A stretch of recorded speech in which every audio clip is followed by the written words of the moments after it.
Well, good afternoon, good morning, everybody, and welcome to the hearings for the draft Interim Speed Management Plan 2022.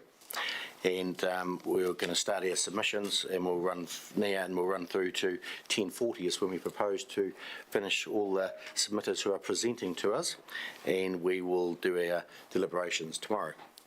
So our first submitter is James McKenzie, and he's doing virtually. Virtually, and he's on now, is he? There we are. James. Kia ora, Neil. How are you doing? Hey, welcome, James, and we have your submission in front of us, and it's on page 116, councillors.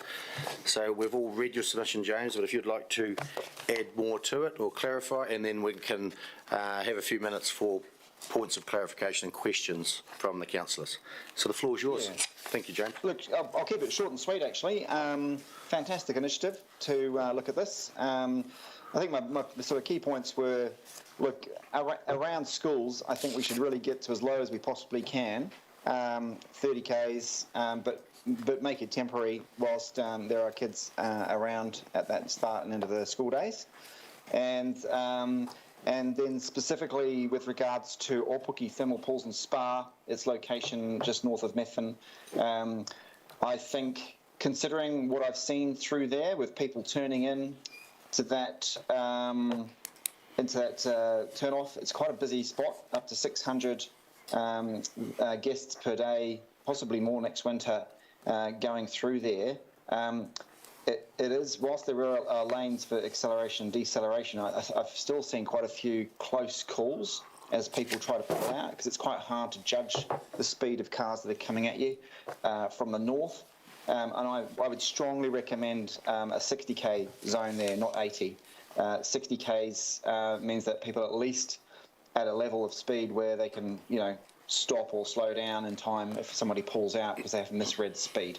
So specifically there, I think if we're going to do something, it needs to be less than 80. It needs to be 60, and that would be right up to where the Methven walkway sort of culvert under the highway goes. I would take it out to that point. So that was really it, guys. Thanks, James, and we'll go to questions, but did probably just make one point of clarification. The road you're talking on is State Highway 77, yeah. Which is not under our jurisdiction, it's under Wakakatahi's NZTA, and they're out at the moment for consultation on their plan, and I think in their recommendation they've said bring it from 100 down to 80, I think it is, isn't it? Yeah. So if you're not agreeing with that, if we have any ability to influence that as an outcome from this, I know that actually it's outside of your roading zone, but obviously you'll have quite a reasonable sway on how that unfolds, that conversation. Yeah, we'll take that on board, but I think you also need to submit to Wakakatahi on that on that plan as well. Yep. Okay. Cool. Yeah, councillors, questions? Liz. Thank you. Well, I was just going to mention the same thing. Hi, James, it's Liz here.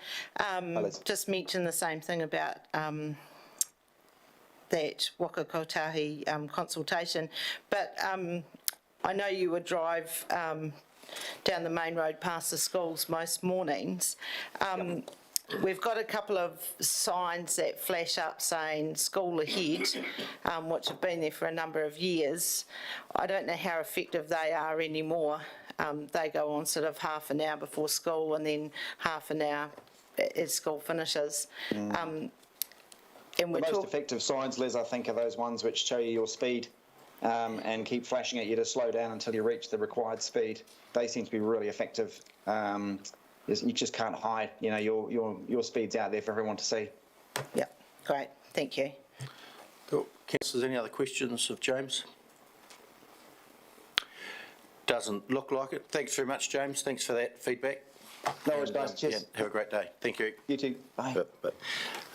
Next up is Dave Robertson, and David is also virtual. Have we got David online? Not yet. Not yet? Okay. We'll just pause and wait for him to come on. We are 5 minutes early now. I'm sure we'll lose it somewhere.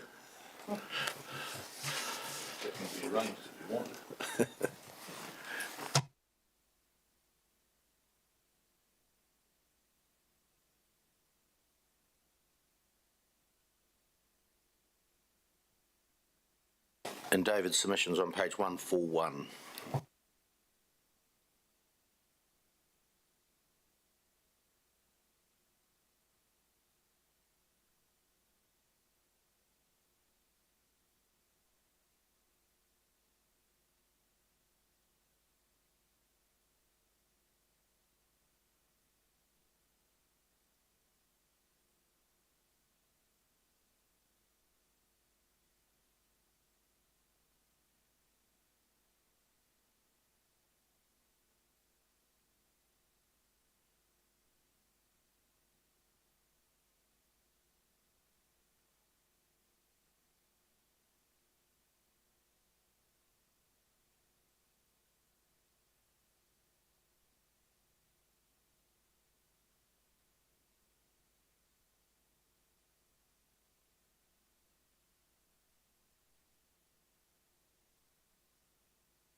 Okay, so David Robertson's not going to appear today, but we have Grant McFall at the back of the room. Grant's not due till 10 to 10, but he's willing to do his submission now. So, Grant, if you'd like to come up to the table there, and Grant's submission is on page 114.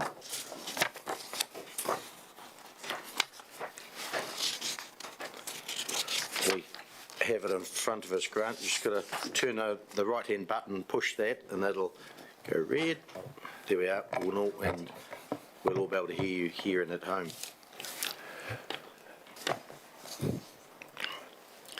Okay. Floor's yours, Grant. Thank you. Actually, I have created a separate submission or a complete submission, and I'll read from that if I may. Yep. Firstly, I would like to thank the council members, both present and past, for the opportunity to provide a presentation today, and I would also like to thank the council members for the common sense taken a couple of years ago when there was a review on some of the streets in 30 kilometres an hour, when that was rejected, and there were mostly 30k was rejected and 40k was installed in some streets, which is probably seen by all of us as sensible, and we all want limits that are seen as sensible and practical by all motorists concerned. Thank you for that.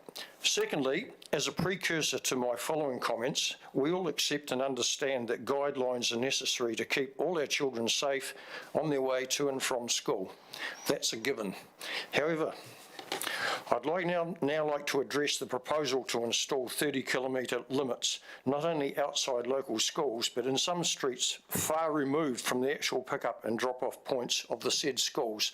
This information I have gleaned from the map that was distributed to a number of us, where it's stated on the map, which I've got in the pocket, but it's not shown on the wall, that said that this was to be permanent 30-kilometre-an-hour signs, permanent meaning 24 hours a day, 365 days of the year. It did not say during school start up or school finish times. So my proposal is against permanent 30k signs. I refer to the streets such as Burnett Street, Cameron Street, Seeley Street, for example, that on that map, which you're all probably familiar with, it was turning a whole neighbourhood into a permanent 30k area. The proposal to blanket an entire neighbourhood with permanent 30k speed limits is frankly preposterous, ill-conceived, and is actually a solution created for a problem that does not exist. I ask the question, have the Council Planning Department even talked to the schools concerned whether a problem exists for vehicle and pupil incidents? Well, I have. I've met and talked with the principals of Ellington School, Ashburton Intermediate, Tynwald Schools, the vice principal of Ashburton College, and senior staff at Borough and at St Joseph's. My inquiries were to find out just how many vehicle versus child accidents or incidents there have actually been in the last 3 years and to what degree of seriousness. Actually, it was very encouraging.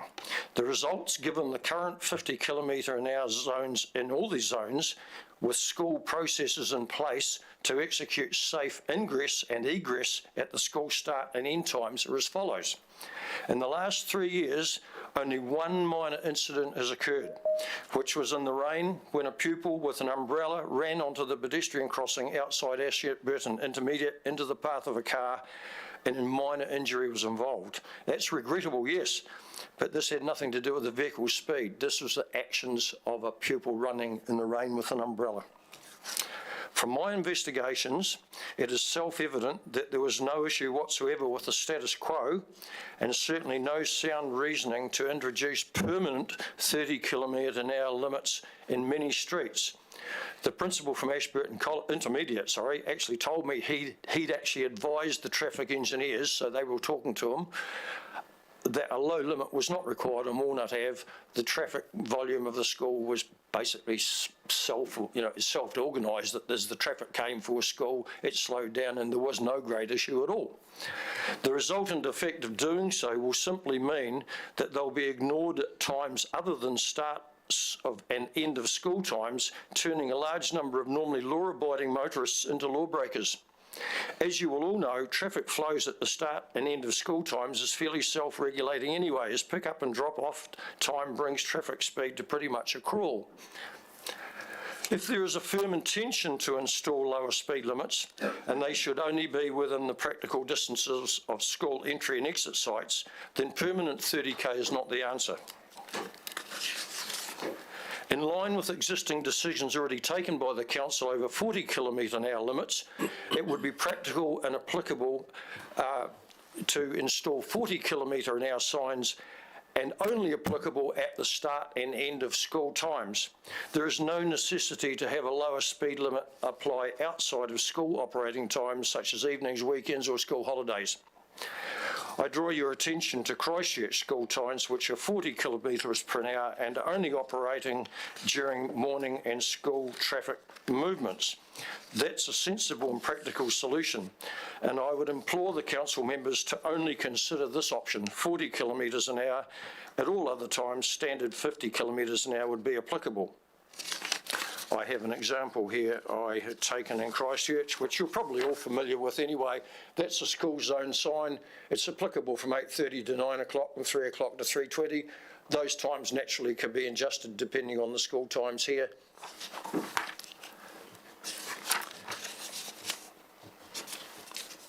I'll go back to where I was. My final comment is, and you will agree with, I'm sure, as you did in the last review, that a 30k limit is and is deemed by the vast majority of drivers to be impractical and will not be observed, especially when applied to streets where a normal sensible limit is 50 km/h when there are no children actually ingressing or egressing from schools.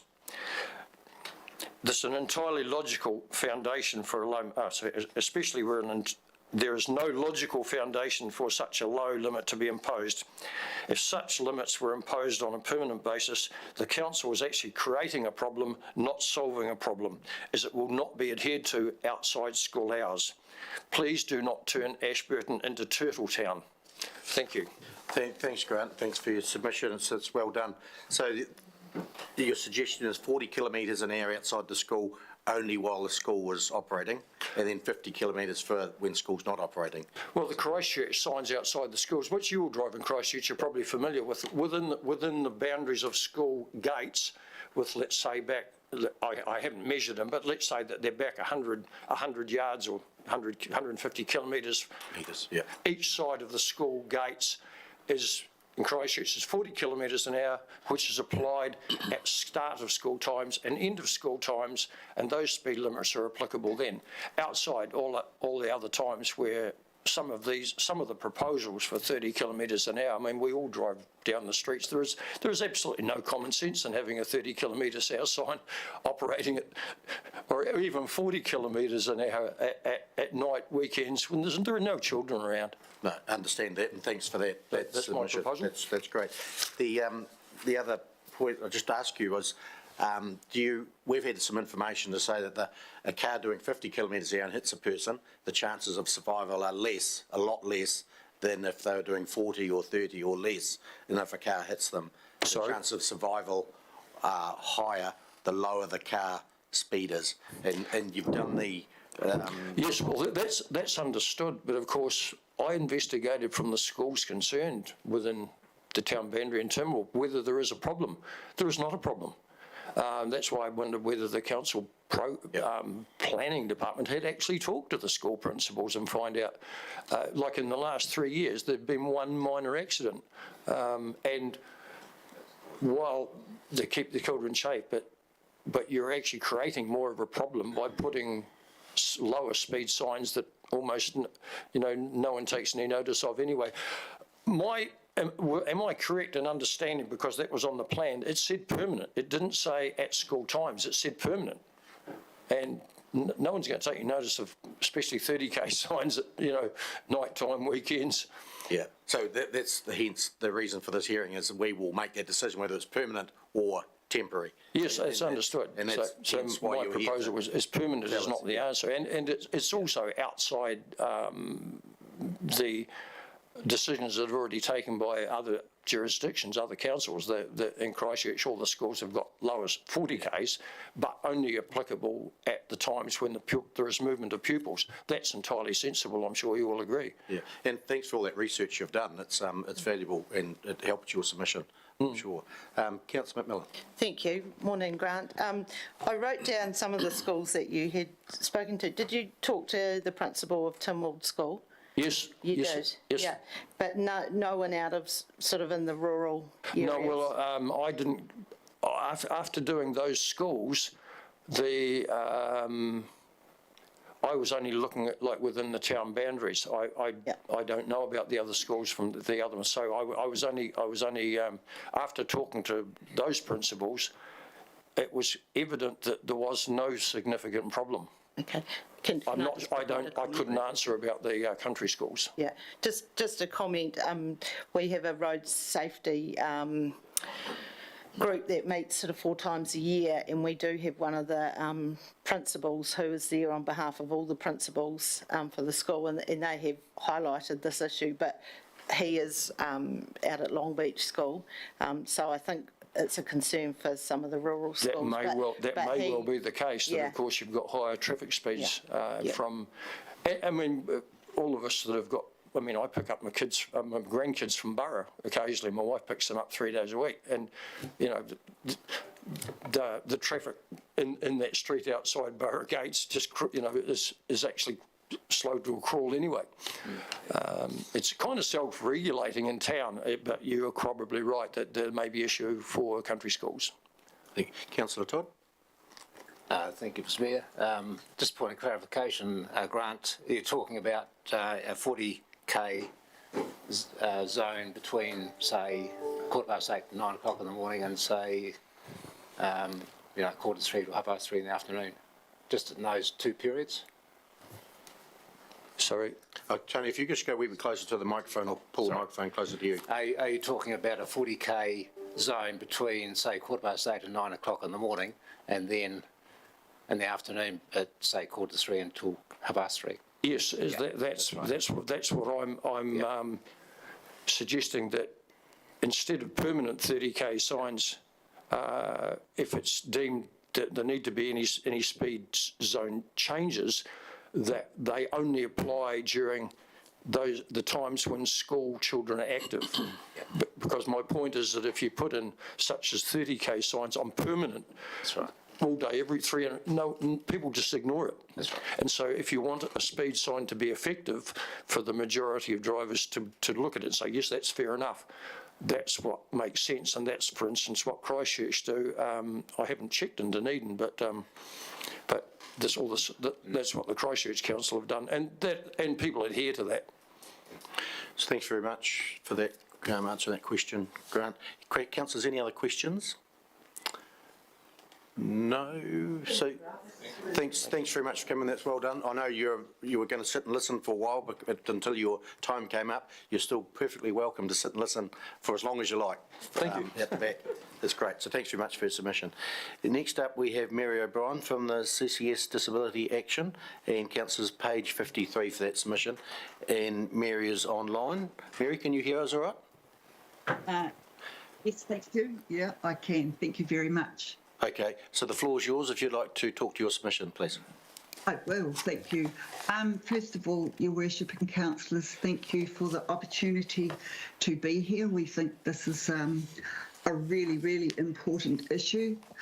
Just a quick bit about CCS and my role. CCS Disability Action has been operating for over 50 years, over 55 actually, and we provide disabled people for support to live in the community, but we also do a lot of advocacy. So hence, this is why I am here today. This whole issue is really about people being able to live a good life in the community.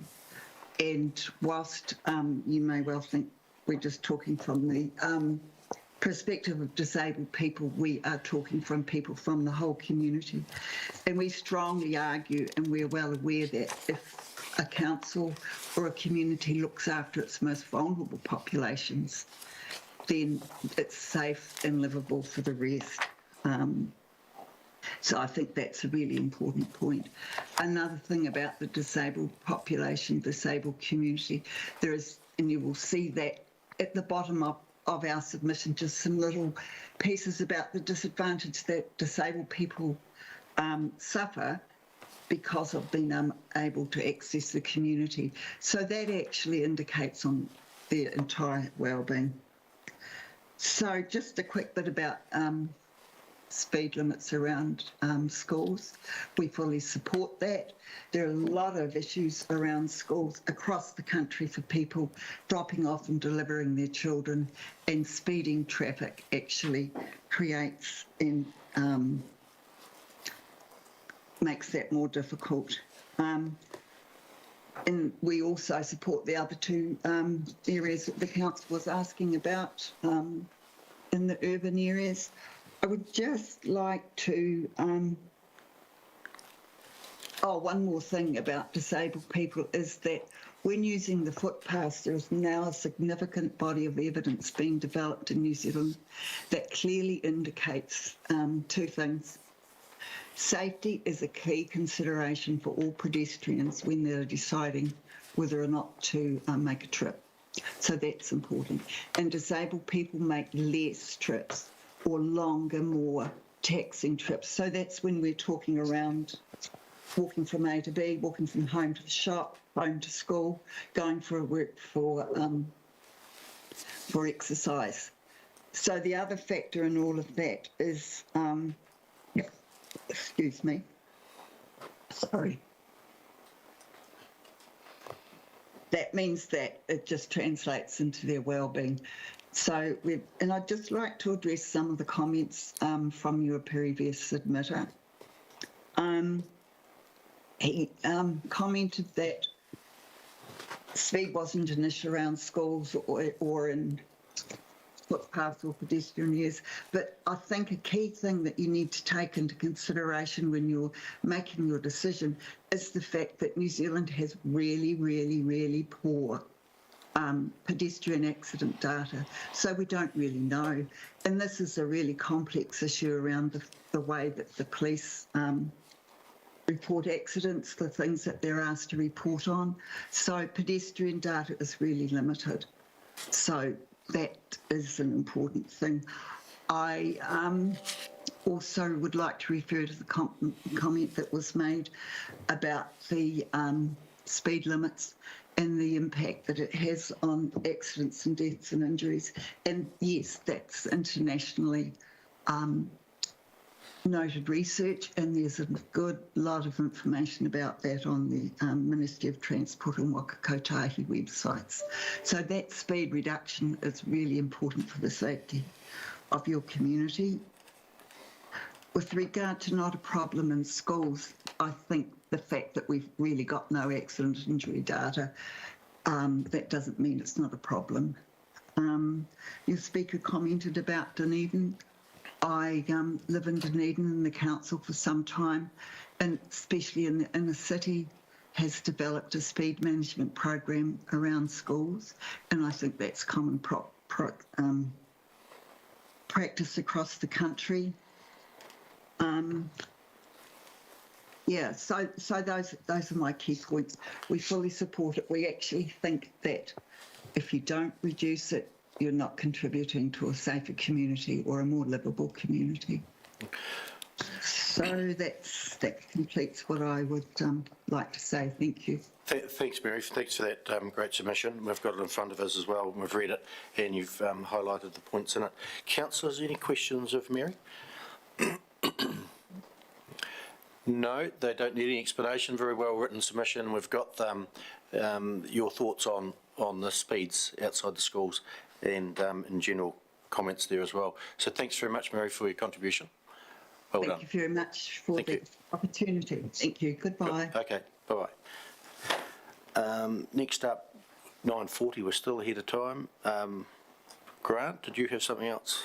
Neil, I just said that. Oh, Grant, if you just come forward to that and turn this thing on. Oh, He's going to respond to just he's had his say. yeah. Just Grant, just wondering what you're wanting to. So if you can't respond to what Mary was saying, sorry. Oh, I just wanted to clarify. You can't respond to what Mary was saying. Okay, I'm not going to do that. It was just that one thing I didn't mention is before I made investigations to the school principals, I went and talked to the police to get the information. The police said, we cannot give you that information. You need to go and talk to the schools. Okay. So if someone makes a comment about the police having the information, they don't. Yep. No, thanks for that clarification there. That's okay. Thank you. Murray Hawkes is next, and we're ahead of time, so 9:40 he's due. Or Jeff might be coming in by phone. You try to give Jeff a call, perhaps. So we'll just pause for a few minutes.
page 30. And Jeff, can you hear us okay? I can just hear you quite faint, but hopefully I can hear enough and you can hear me, yes? Yeah, we can actually hear you very well, so the floor is yours. All right. Now, I'm no expert on these sort of submissions, but no doubt you'll have had a read of, what we wrote in. I'm not sure really what is the best way to go about it, but as regards to the school, the signages and that, I have my parents live opposite the intermediate school, and they have a lot of traffic, and children outside their place on Walnut Avenue, and we're talking about speed limits around schools and like that. Two things: it's very difficult to know when you actually come in to a school zone.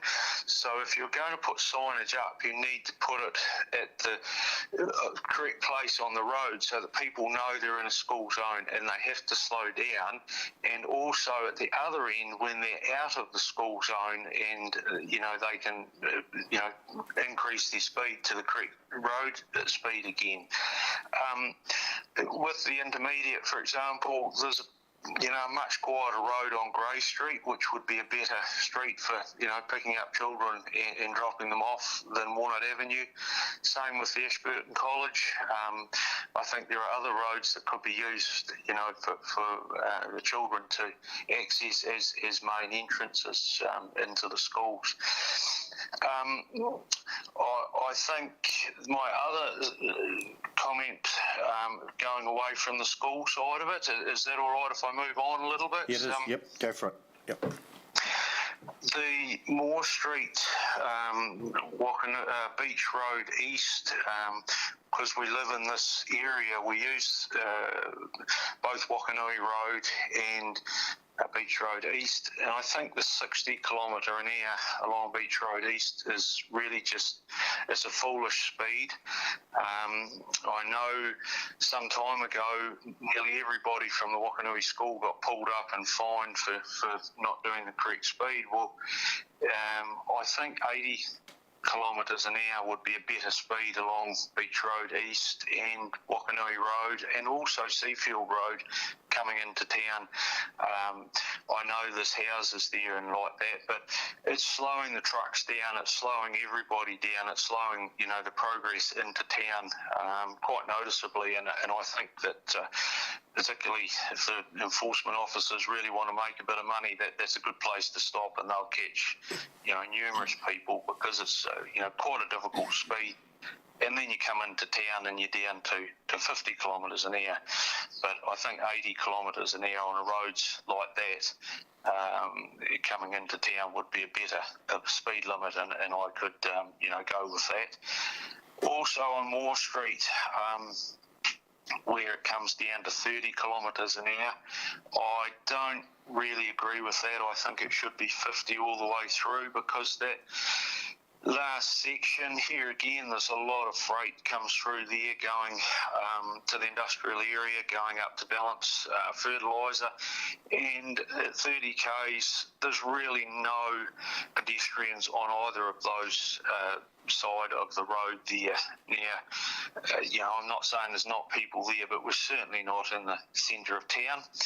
And the traffic lights from Moore Street, East Street, across West Street are just so far out of sequence that sometimes it takes you about 3 attempts to get across West Street if you're coming from, the Moore Street side. And you'll be sitting there and there's no traffic on East Street. It may be one car will go through, and you're still sitting there with 6, 8, 10 other vehicles, and sometimes it's blocked up on the railway side of vehicles, and then there's the railway line, and then there's more vehicles on the West Street side which can't get across, and then you have a real rush of traffic sort of thing to try and beat the traffic lights. I know probably part of the argument is that West Street is the main road and that's going to be controlled by Transit or whoever it is, and it's probably out of the council hands. But yeah, the traffic lights I think could be surely they could be better synchronised, for that section of road. And I say again, I think that 30 kilometres an hour along Moore Street there, I think it's from Cass Street to East Street, I just think that's a silly speed limit for that section of road, considering it's a major road in and out of town. The other thing I would like to bring up is electric scooters. I've had 2 or 3 experiences with them, particularly on the footpath. Now, this might be going away from what we're talking about here, but I think it's Cass Street, outside Specsavers, that's painted on the road or on the footpath for pedestrians and cyclists. Now, I myself have nearly been knocked flat by an electric scooter. I don't know what speed he was doing, but I stepped out of the building and I took 3 paces, and then he just, I don't know where he came from, where he went to, but it's just absolute danger. So these electric scooters have, got no road sense, no safety equipment, nothing. And I think if they're going to be there, they should be at least on the road, where I think they should abide by the road rules. I just feel having that painted, on the footpath, cyclists and pedestrians together is not a good mix. And I think, there will be an accident one day if there hasn't already. My other part of one of my submissions was with my children learning to drive over the last couple of years and being in the passenger seat. West Street, Moore Street, the red light traffic jumpers that particularly on the main road is just unbelievable. Trucks and everything, and I think it's because there's so many traffic lights along West Street, the truck drivers just get sick of stopping all the time, so they have a tendency to get as much speed on and try and get through the lights. I've had lights while I've been sitting in the passenger seat with the children. They've actually been green our way and the trailer's still going through the intersection sort of thing of trucks. So I think that would be something that maybe, I don't know whether council or transit could look at, so it could. Yeah, I think I'll just leave it there. If you've got any questions, hopefully I could answer them. I'm no expert at this, so just have to bear with me, please. Yeah, you've done very well, Jeff, and hopefully you can hear us well as well. You've done a very good submission, raised a few points there which we've taken notes of, and I have a question from Councillor Cameron for you.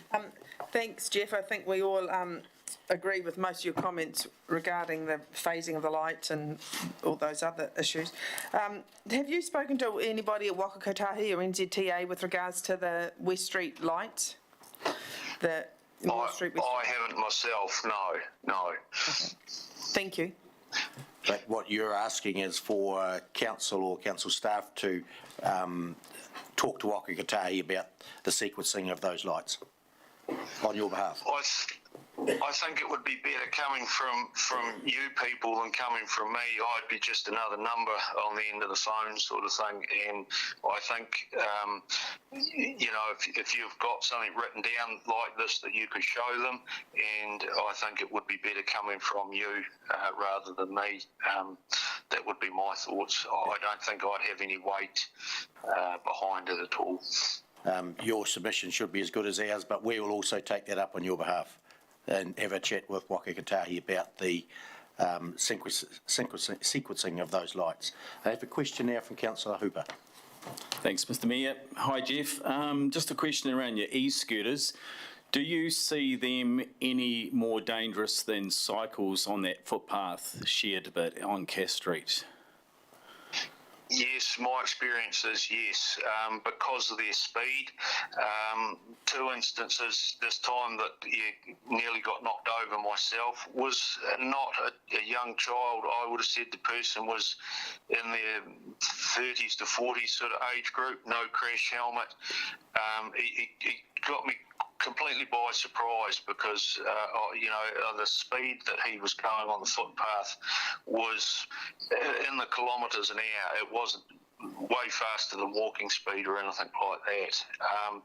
My other time that I have seen here again stopped at the traffic lights at East Street, Moore Street, and he came across the intersection because there was no cars on East Street and the lights, I believe, were still green. He came across on an angle, weaved through the cars, crossed the railway line and carried on off, towards McDonald's. Now, we're all expected to do our best to, go with the road rules, and this person, no crash helmet, no lights, black clothes, difficult to see, and was just, scooting across, the intersection, so he was. So I don't quite know what the answer is, and I admit that, but I do believe that they should be at least trying to stick to the road rules. My personal opinion on e-scooters is they should be registered. They should have to have a warrant of fitness. They should have to have a headlight on at all times and a tail light on at all times like a motorbike, and they should have to wear at least a crash helmet to protect themselves. That's my opinion. I know it probably will never happen, but they're the ones that generally come off second best if they do have an accident, and it seems as though all the blame goes on the driver of the vehicle. I'm just not sure where that blame sort of is put in the right direction at times. Man, thanks, Jeff. So, Councillors, any further? Is your question? Yes. Yeah, well answered. Thank you very much. Yeah. Councillors, any other questions for Jeff? No, it doesn't look like it. Thanks, Jeff, for your submission. Great submission and well presented. Very well done. We'll consider that and let you know of the decision when we make one. Right, I appreciate that. I appreciate the time, and you have a good day. Thank you. Councillors, next up we have Murray Hawkes, who is here. Murray, if you'd like to come forward, please. And Councillor Murray's submission is on page 84. Yep, just where, that'd be great, Murray. Push the button on the right-hand side. There we go. We've read your submission. It's in front of us. If you'd like to add to it, Murray, the floor's yours. Thank you very much, Mr Mayor, Council. So my submission relates to primarily to the proposal to reduce speeds around school zones, but I also have a comment regarding the Methven, the change in speed limit past the hot pools in Methven. What I want to do for a start is to ask this committee a couple of questions. We're not here to answer your questions, Murray. We're here to hear your submission. Okay, well, I'll make the statement then. Okay, that'd be better. 2016, there's 2003 to 2007, Ashburton District has road safety statistics that suggest it is slightly safer in the Ashburton District than in the Group D, which I assume is similar rural catchments, in the urban areas, and a lot safer than on rural roads in New Zealand than in most places. So all of New Zealand, the crashes per 100 million kilometres travelled in rural areas is 26, whereas in Ashburton District it was 12. So we do really, really well. Nationally, the road toll has decreased consistently since 1989, when we reverted from an 80 kilometre an hour national speed limit on open roads to 100, and since then our total road deaths have decreased consistently. Our road deaths and injuries per million kilometres travelled or per licensed driver have collapsed. We are actually getting safer and safer roads because of something, probably better cars, arguable that we're better drivers. I don't think we're better drivers. And certainly it's not because of increased regulation. So the question that I wanted to start off with is there any evidence that reducing the speed limit, for example, in the CBD here in Ashburton, we've reduced the speed limit from 50 k's to 30 k's, has that reduced the rate of injury accidents? And I would submit that it probably has not at all. It has increased the rate of frustration. It probably hasn't changed the speed very much because most people don't travel through there very fast. It has just created an opportunity for people to be pinged for speeding. So let's go to the proposal, which, as I understand it, is for all school zones, instead of having a 40 km/h zone as the current regulation through school areas when there are children present, to going to 30 km/h all the time. What this means is that if you travel past a school at 3 a.m. at 70 km/h, you stand to lose your licence. That is a licence-killing offence. That change would not have improved the safety of any children because there's no children present.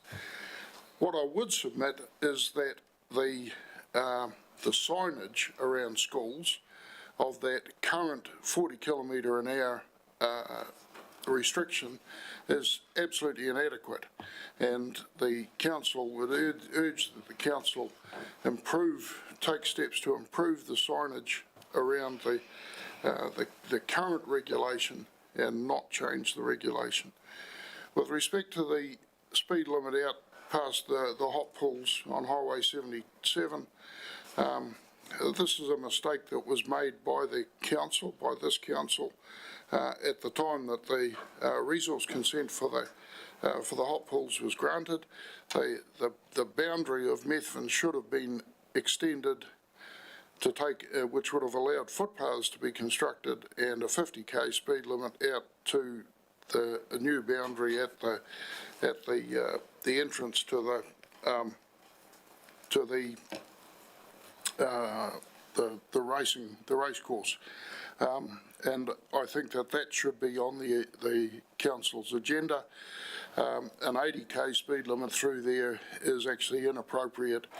You should be stepping up and taking your responsibilities. So that's enough. Thanks, Murray. And we have a question from Councillor McMillan. Morning, Murray.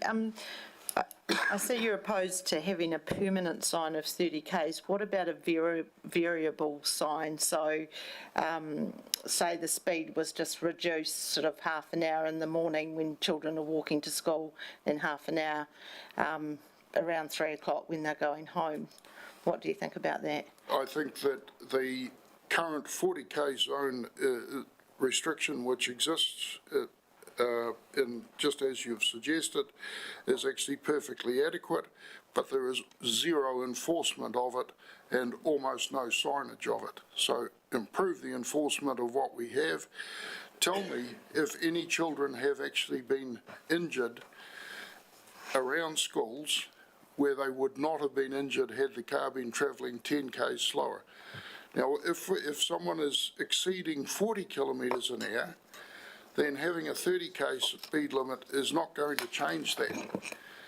And you know that Methven, the biggest issue on the main road through Methven is actually agricultural machinery travelling at 50 km/h, which requires half a block to stop. But even with that, we actually don't have a very high accident rate because people are quite traffic aware. So not necessary.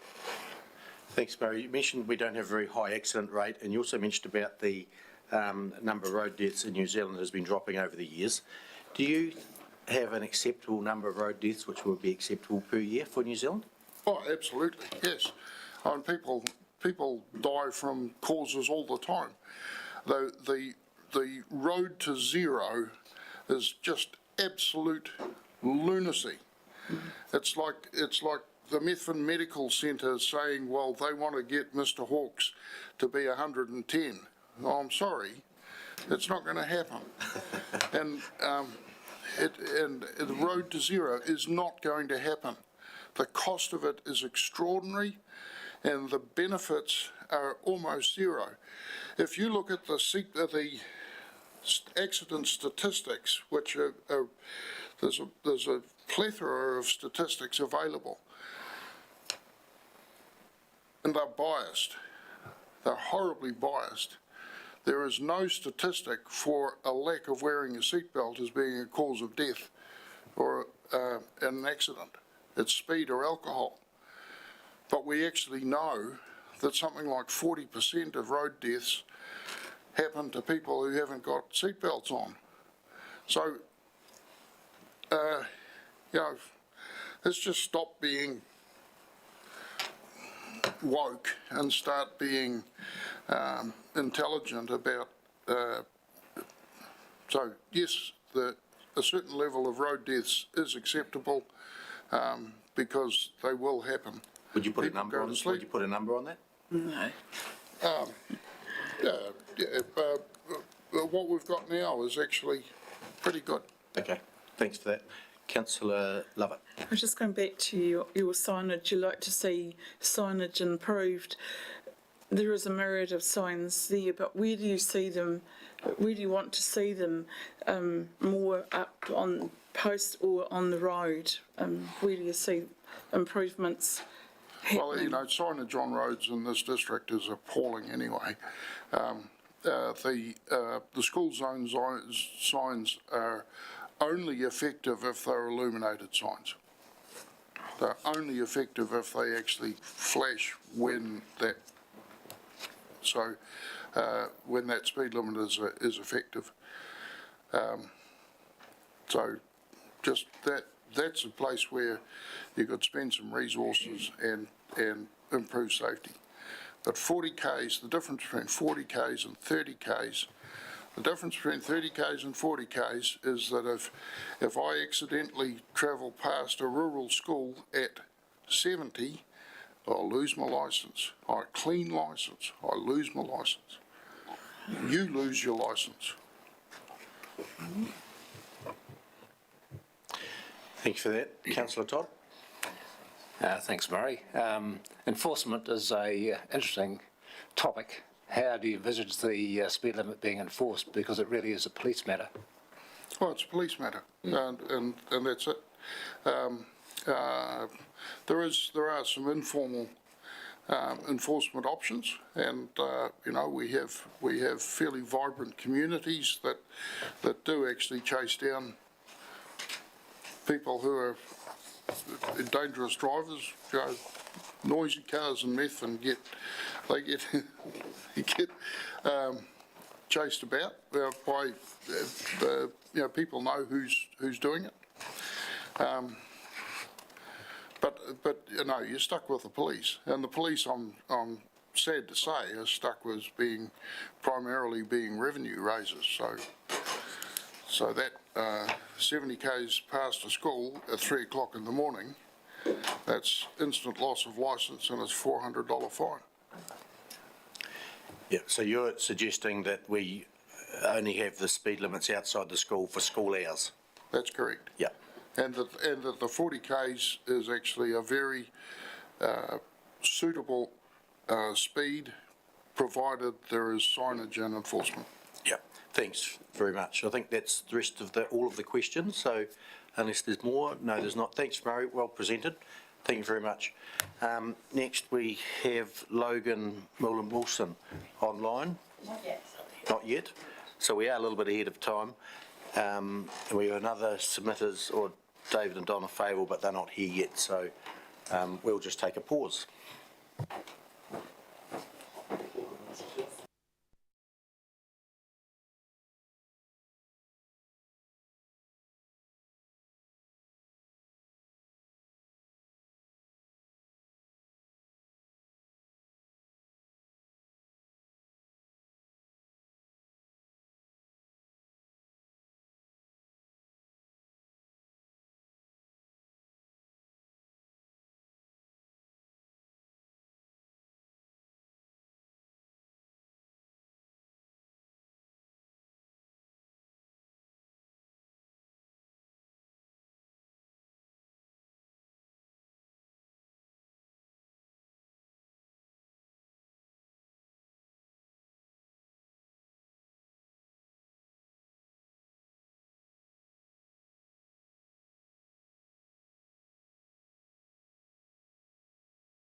Councillors, it's the cinema submission I'm doing right now, correct? Yep. Correct, thank you.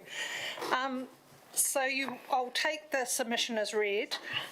Just under question 1, do you agree with the principle to introduce lower speed limits? Yes, the cinema do. However, we ask that the 30-kilometre speed zones outside schools relate to school times. Question 2, do you agree with the principle to introduce speed management for urban fringe? Yes, the cinema agree with the principle to introduce speed management for the urban fringe zones in the district to respond to further growth. However, applying that same consideration to the business area, the Regent Cinema asked that Council consider extending the 30-kilometre zone in the CBD to the north end of the CBD.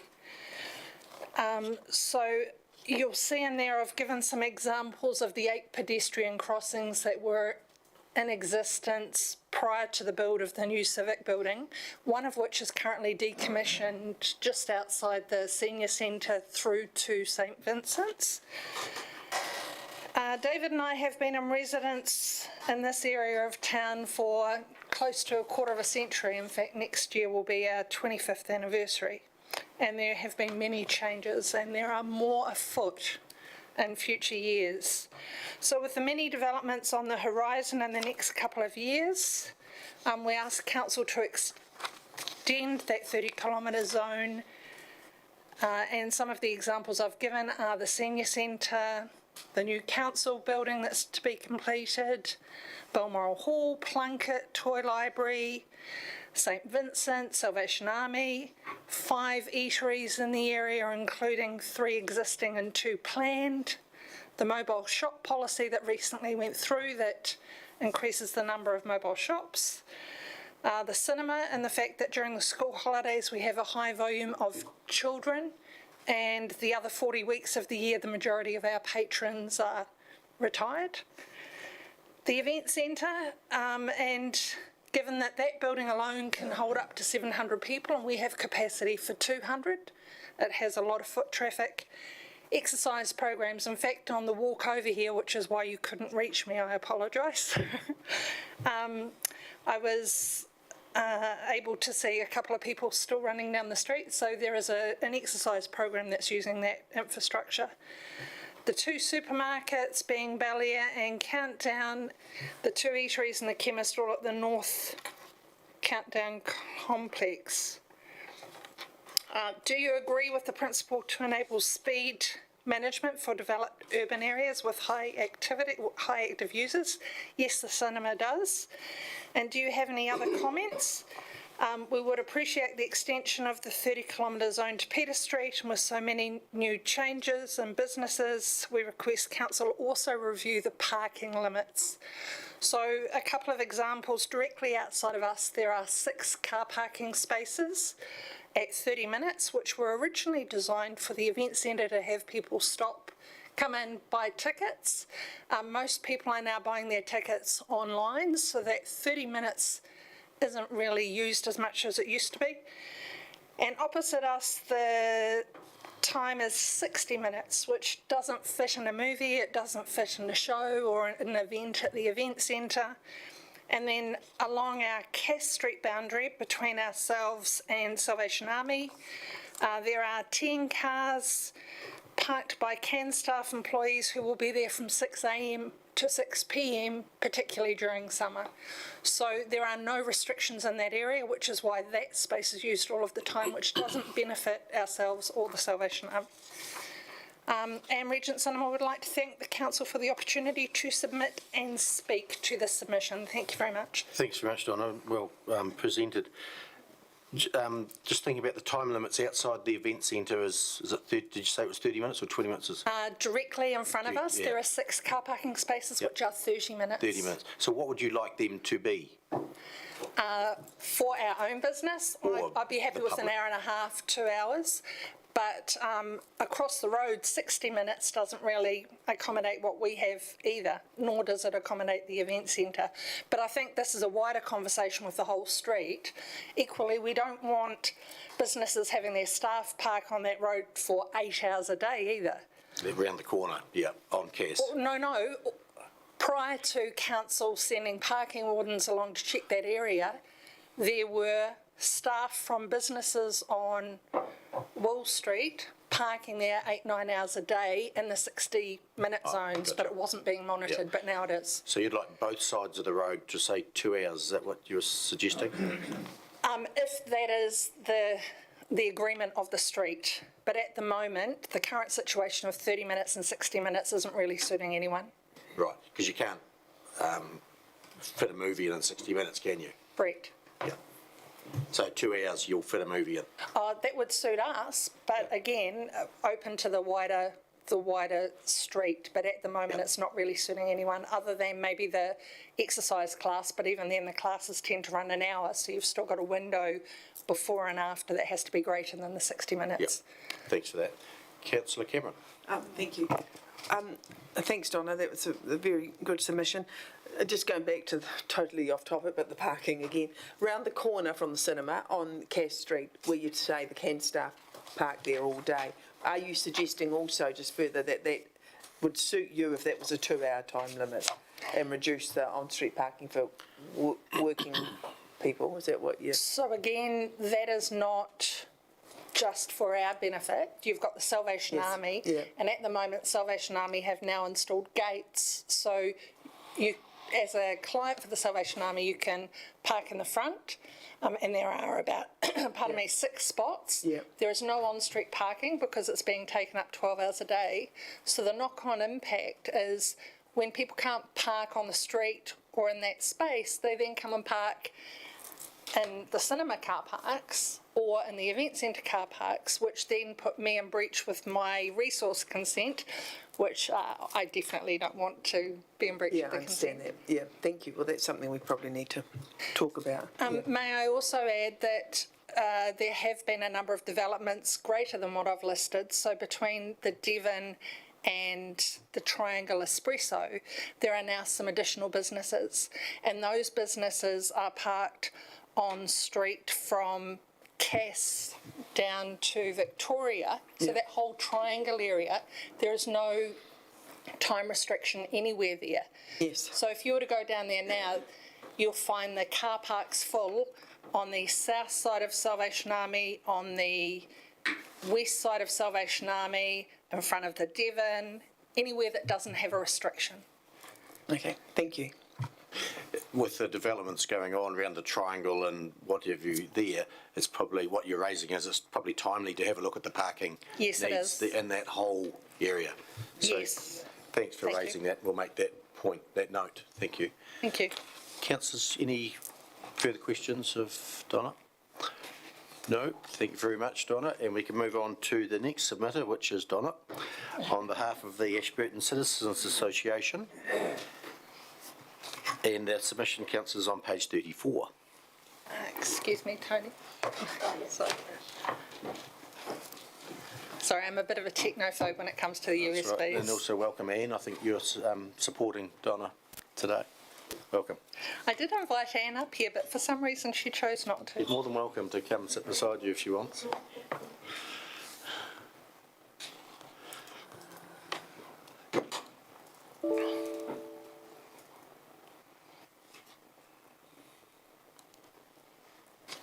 Thank you very much. Okay. Sorry. Sorry, I'm trying to attack your staff as they're assisting me. So, councillors, on behalf of the councillors and mayor, thank you for the opportunity to speak on behalf of the Citizens Association. Apologies from Greer Rickett, who couldn't make it today.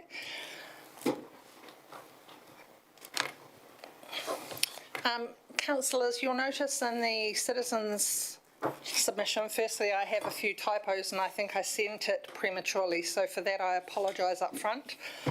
I did raise the issue under question 1, option A, that while the Citizens Association support reducing speed limits around schools, why would that not extend to preschools, play centres, rest homes and retirement villages? And I listed some of the preschools and retirement homes in our area, along with the information I found from ERO. So here on this first slide, I have 5 preschools who you have proposed will be in a 30-kilometre zone, and they have 312 enrolments. The next slide, I have 11 preschools who are currently omitted from the 30-kilometre proposal, and between them there are 716 enrolments. Rest homes, and I'm sure I've missed some, so for that I apologise, but I have 3 of the 5 rest homes are currently omitted from the proposed 30-kilometre speed restriction.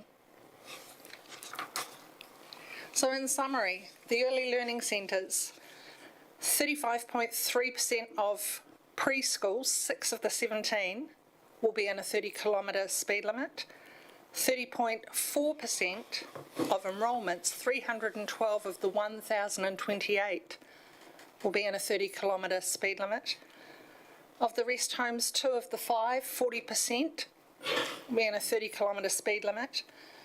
But there is a consistent theme under 1AI, not one of the 7 operations, the 6 early centres or 1 rest home that are located in East Ashburton, are in a proposed 30-kilometre zone. Under 1A2, the Ashburton Christian School is the only urban school without footpaths to the gate. And 1A3, council property speed limits be reduced to 20 kilometres per hour consistent with EA networks. So as I go down to Friendship Lane, and I have a look at the number of vehicles in there and the number of foot traffic and elderly people in the area, there is no speed restriction in Friendship Lane. However, driving down to EA Network Centre yesterday, there is a 20-kilometre speed limit, which I think is prudent for the number of foot traffic that you have. And we are suggesting that maybe council properties, particularly your rest home areas or your elderly person housing areas, have a speed restriction. Councillors, I hope you had an opportunity to look at the YouTube links that I sent for kiss and ride zones. I was particularly impressed with the Brisbane Bayview Primary School and the comments that they can exit over 400 students in just 20 minutes. And it works well for the community as well, because the roads are not being blocked, was one of the quotes I took from that link. Citizens Association support and encourage the Ashburton District Council to work with schools to develop kiss and ride zones.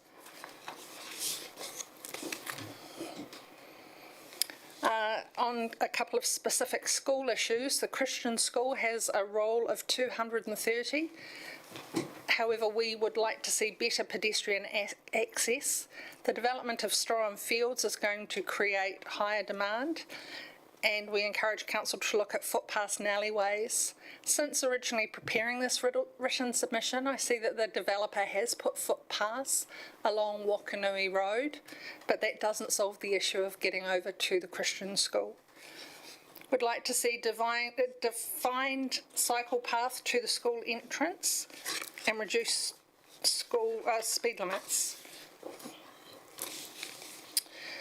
One thing I mentioned was an alleyway or a pedestrian thoroughfare, and I gave a couple of examples, but I've just been doing my annual walkabout and I've found a lot more. So I counted 2 thoroughfares in Ashburton East, 9 in Ashburton West and 2 over in Tynwald. So the question we have is, does Ashburton District Council have a policy on when and where alleyways and pedestrian thoroughfares are appropriate? Ashburton College has the largest number of students enrolled, and we recommend pedestrian crossings be installed, perhaps not on all 4, but at least 1 or 2 of the areas. Does Ashburton District Council have a policy on when and where pedestrian crossings are appropriate? It is surprising that this is the school with the largest role and I see not a single pedestrian crossing.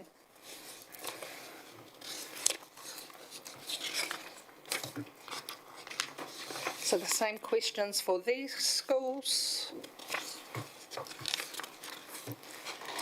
The Ashburton Citizens Association agree with the principle to introduce speed management for urban fringe zones in the district to respond to future growth, however asking that the 30 kilometre in the CBD be extended. And finally, the Citizens Association support the principle to enable speed management for developed urban areas with a high number of active users. In closing, the Citizens Association wish to apologise for any errors in the written submission and thank the Council for the opportunity to submit and speak to this. Thank you. Thanks, Donna, for that very in-depth submission with a lot of detail there. Thanks for that. Just had one question. Talked about pedestrians outside schools, and I'm thinking now of Ashburton College, and they have the wee refuge in the middle of the road. Do you count that as pedestrian or not, or do you see them as suitable or not? So my question to Council was, what is your policy? And my question would be turned back at you. Do you count them as pedestrian? Because I actually went along in preparation for this, but with my 10-minute slot, I took videos, I watched the habits. First, and we see it at the cinema all the time, we've got a pedestrian crossing outside, but inevitably we have people who don't cross at crossings. And I'm looking at one councillor who, no, the one who's turning is down. And we've had this conversation before. The response is they don't want to hold up traffic. But it is a habit in our district that people don't use pedestrian crossings even when they are there. So I think some education around that would be good. Tynwald was an interesting example, and I'm looking at Councillor Hooper, who'll be familiar with the Tynwald example, where there is one pedestrian crossing on Graham's Road that is manned and patrolled. There is a half crossing on Jane Street that doesn't have the lollipops, it doesn't have the lines, it's kind of like a pseudo crossing. So you're not sure from a motorist perspective or a pedestrian perspective, is it a crossing, isn't it? What are the rules? And I wonder with the Stronefield development, while I've used that as an example for the Christian school, how many of the Stronefield residents will actually go to Hampstead and what impact that will have on Trevor's Road. Now, Hampstead has a crossing on Nelson Street, if someone could help me out here. Nelson Street, it has one on Wellington Street, it has a half crossing on Oxford Street, so will there be another one on Trevor's Road? But then you look at the school roll and it's, I imagined it was bigger, but looking at the ERO numbers, it's actually one of the smaller schools. A question for you then, do you think you need a pedestrian crossing if the speed limit is down at 30 kilometres an hour outside the schools? So the example I gave of the college, I find it interesting that it seems the crossings have been removed because the children are older, and yet we put pedestrian crossings in for adults. Do I think if the speed limits are reduced we need crossings? Actually, it depends on the bigger picture. If you introduce kiss and ride and then you have parents drop children off, then you don't have the need to get out of the car and cross the road. So each situation could be different. It may well be. Yeah. Yeah. Yep. Okay, thanks for that. Councillor McMillan. Thank you. Hi, Donna. Just the kiss and ride, and some of them go by a different name. So, but are there any? Are you aware of any in Ashburton for any schools? No, I am not. The example of the kiss and ride came from one of the members of the Citizens Association who visits Selwyn District quite regularly, and apparently they're being incorporated up there. I did recently catch up with Principal Ross Priest, who tells me that in their development they're looking to have an area where people can be dropped off. I was surprised the morning that I sat outside the Christian school to watch some of the habits there, and then I also sat outside the college, and some of the driving is horrendous, and the people who choose to drive from East Ashburton to West to drop their child off on the Domain side, only then to do a U-turn, and you're thinking, why would you just not drop your child off on the other side of the road? But the current design where you have a U-turn that goes all the way up to Holyoke Auditorium at the college would seem to lend itself nicely to a Kiss and Ride project. And in fact, you see some parents who are already doing that and taking their child to the front gate. Have I answered the question, sorry? Yes, you have, and Great. yeah, no, that's good, Thank you. Councillor Hooper. Thanks, Mr Mayor. Hi, Donna. I thought the Kiss and Ride looked really good. Bayview, I thought it was an excellent operation, and I think they set an average of 2 minutes per carload, and they were gone, and so I thought that could work really well. The school, it looked like they paid for it themselves, so you asked a question about council working with the schools. How do you see all that shaking down? Do you see the local schools paying for it? Council helping out? Where are your thoughts around that? Okay, so the data I took down from the Brisbane Bayview Primary School was that they were able to exit 400 students in 20 minutes, and I saw another video where it was 22nd per car, which was fantastic. Talking to Principal Priest, pardon me, who is currently going through the redevelopment of their site, and he tells me that they are looking for something similar to this. It's fantastic because many of the schools have actually gone through development recently. I look at Hampstead, who've just made a staff car park on their property, and it's a shame that that wasn't extended to incorporate a Kiss and Ride. I look at Tynwald, who you have Harlan Street. You've got a gate on Harlan Street, and that road is wider than most. You've got great access way where a teacher could be standing receiving children, but that seems to be an underutilised entrance. So again, I think it depends on the school, it depends on the situation. Harlan Street would be a great on-road solution for Tynwald, but some of the others that are still going through the redevelopment like College, and I know Allington have recently received a lot of funding as well. There's a lot of work happening on schools at the moment. It's a shame if they haven't incorporated a parking solution, but it's positive to hear that College are thinking of something. To answer your question, I think it's a win-win. So I think council does have a role to play. If it gets more cars and congestion off the roads, I think it benefits the wider road user, and therefore there is an argument that council should be supporting and assisting financially. Thanks. Great. No further questions. Thanks very much, Donna, for your presentations. That's well done. So we'll take that into account. Councillors, we've now finished hearing people in person, so we're going to adjourn, have a cup of tea, and we'll come back at, say, 11 o'clock-ish for draft use of Footpaths for Alfresco dining policy.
Welcome, everybody, and we will start the submissions on the draft use of footpaths for Alfresco dining policy. And our first submitter is Deb and Trev Denbars, so please come forward, and your submission is on page 9. Councillors.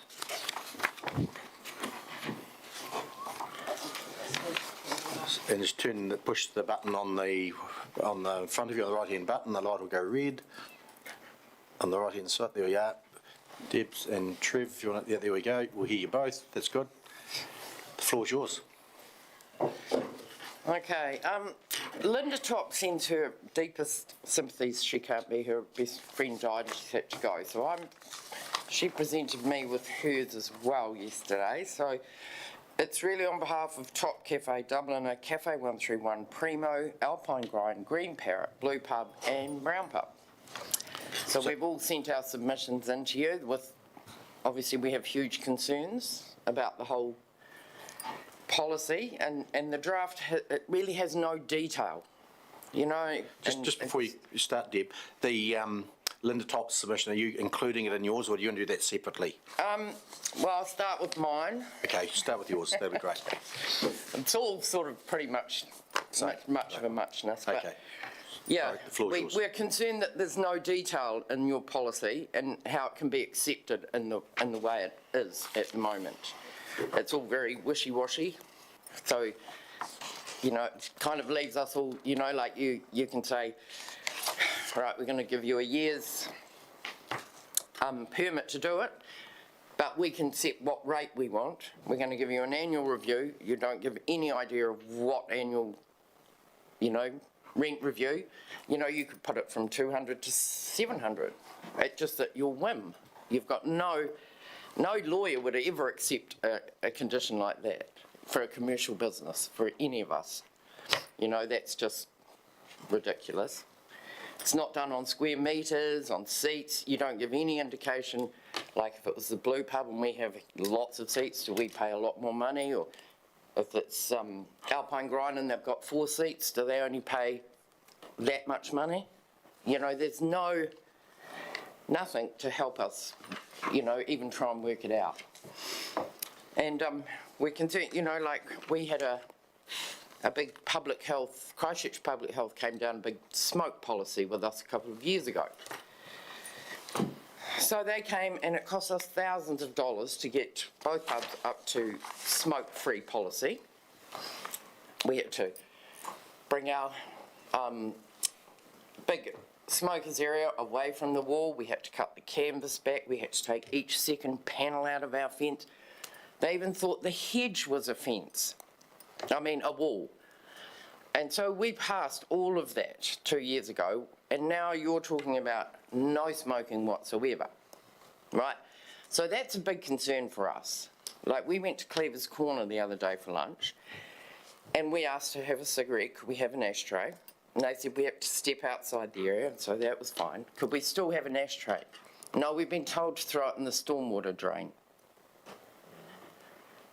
Now, who's looking after that?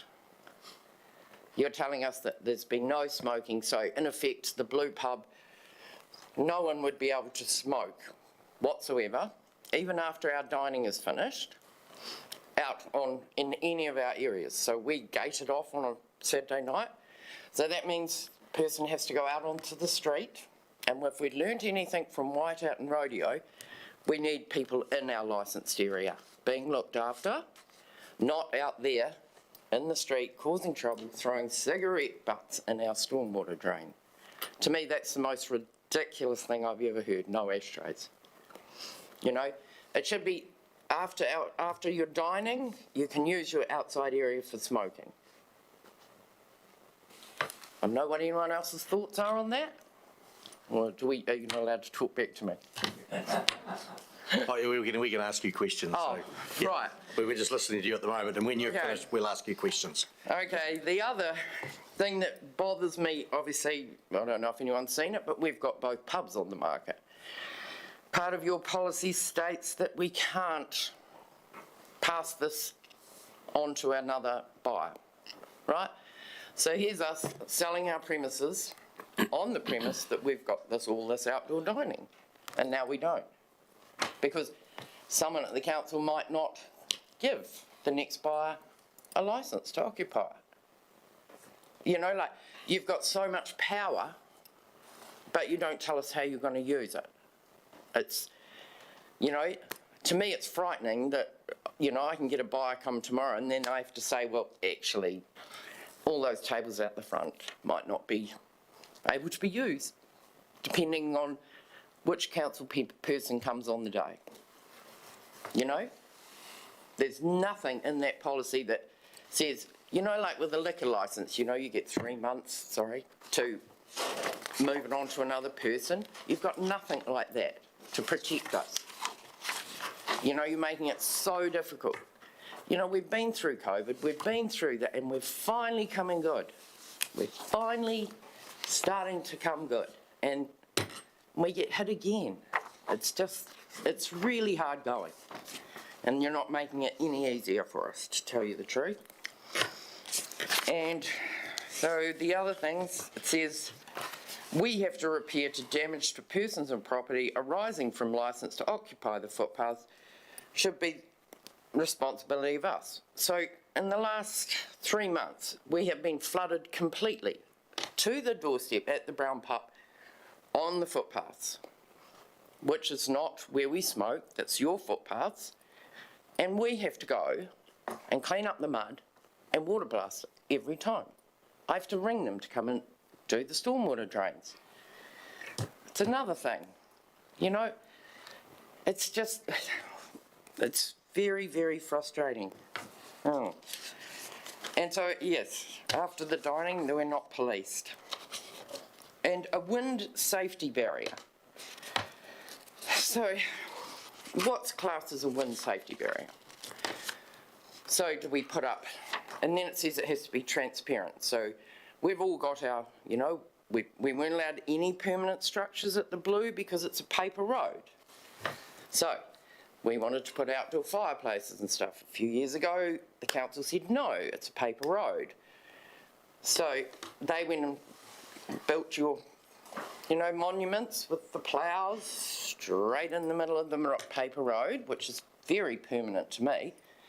Planted all the trees, all the bollards, so, and we're only allowed to do wine barrels and ropes because they have to be movable. So tell me which part, you know, am I allowed the ropes and the wine barrels, or do I have to have wind barriers, or do I have to have see-through wind barriers? The whole thing needs to be rethunk. You have to rethink the whole, like, you can't have one policy. Every place is so different. Like you say, for Zone 2, all the tables and things have to be against the buildings, right? It's a blanket, Zone 2. So if I move all my tables from the Blue Pub up against the building, what's going to happen? Everyone's going to have to go like that. Right now we've got the footpath that goes through and it's clear, and we keep it clear. There's nothing on there. So I don't know how you can make it blanket Zone 2. Each single place needs to be seen to on their merits and what the place looks like. Some places you can have them over that side so they're out of the way. This place you can't. You know, it's yeah, it's very, very frustrating. And you know, like you council have given permission for the food caravan and the coffee caravan to be on the green between us. Now, they've got chairs and they've got bean bags and everything, all out on the footpaths, you know, around it. Do they have to pay? And does someone policing them to take the bean bags off the footpath? Again, frustrating. Very, very frustrating. And I've talked about the no fee structure. Right, so, I'm talking about the blue and the brown. So we've never, I had someone from the council ring me a few years ago wanting me to pay an outdoor fee at the Brown Pub, and I said, well, perhaps you better go back and study your maps, because she said, why? And I said, because we own the land, right? We own the land right to the corner, to where the street meets. And I said, I've never sent you a bill to put your signs and your paving and stuff on our land, ever. And she said, all right, well, we won't send you a bill. And the Blue's the same. We own some corner land out the back of the south veranda. Again, it was a gentleman's agreement. We never had to pay so that they could make their wagon wheel design and plant their trees and do that stuff. So we've never had to pay at the Brown and the Blue. But now, yeah. So where does it leave us? You send me a bill, and then I'll send you one. And then we're evens? Yeah, once again, we're screwed. So, outdoor dining, yes. Outdoor, yes, we want our outdoor area to become open to social people after dining, with ashtrays supplied. Because, you know, if we're into climate and looking after the planet, I certainly don't want cigarette butts down. And cleaning them up off the ground is hideous. If anyone's had to go around picking them up, rodeo night was, So, do we want to keep our streets clean, or do we want to throw them in the stormwater? It's pretty simple to me.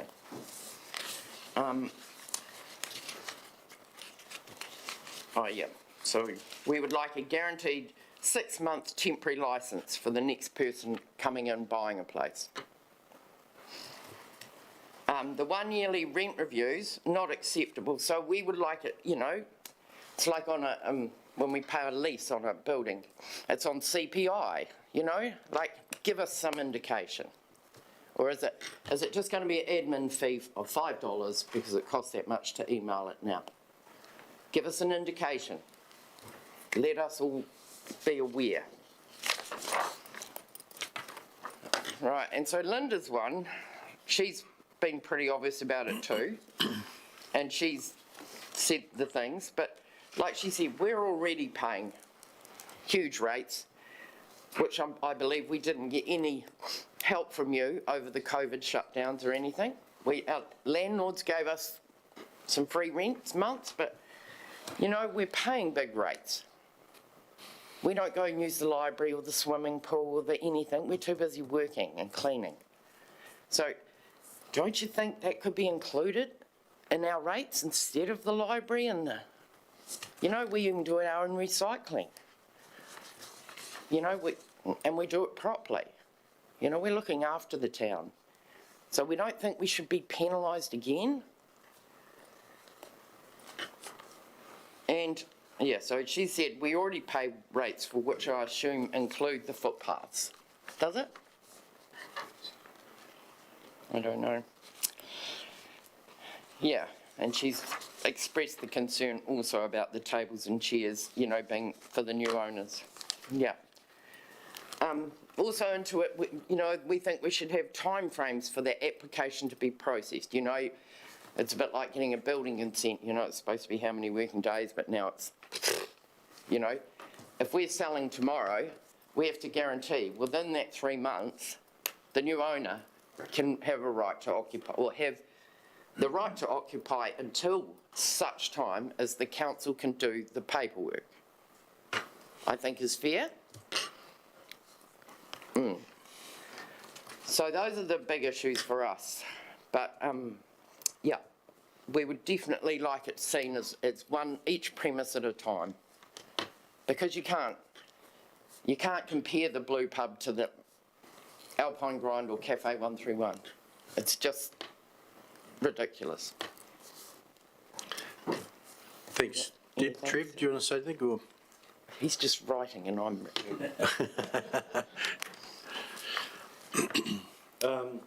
Just push your button, Trev, on the... Oh, yeah, thanks. Good. Thanks for reminding me. Just a time frame on getting applications prepared and through with the council. And of course, it states in your policy there that some may need to apply for a consent. Therefore, you know, what time frame is it to apply, and how do you know if you need a consent? Unless council, there's no reason like a town of Methven that someone couldn't come up free for a one-off visit to each site and say you have to apply for a consent or no you don't. That's going to bypass a whole lot of steps.